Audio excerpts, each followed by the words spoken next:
Lukas. Ayun, nawala. Ninakaw. Makabantay ka rin sa ano. Oo, medyo titingnan-tingnan ko kasi malaking pera na yung binigay ko eh. Galing sa labas. Ay, syempre. Oh, ang ganda. Ay, dyan walang Kapag ako sa sariling pinto ko doon. Ay, hindi ka marites lang ako. Makikita rin kasi. Kulang na lang sa'yo kitchen, ano? Sina lang. Ay, maganda naman pala ah. Pagkagawa ko ng kusina. Hello! Ilan ang room dito? Tignan natin. Dalawa. Ay, dalawang room. Oh, tapos may sala rin. Asan yung isang malaking TV? Hasta po.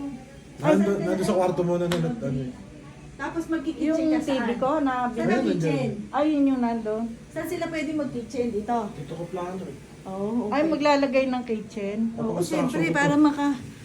makaano kayo, di ba? Ano talagang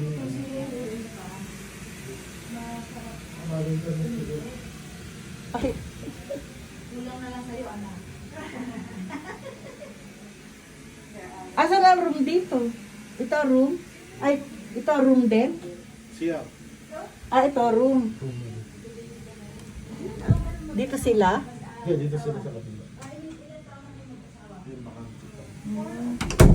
Pero meron silang classmate na ano eh, yung parang nangikiusap na ilang linggo. Ah, dito. Kasi hindi niya nakasundo yung landlord niya eh.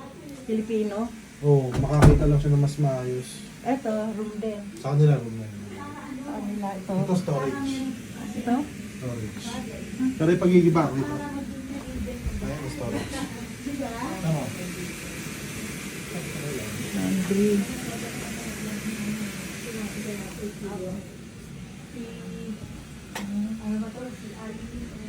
Lit lang.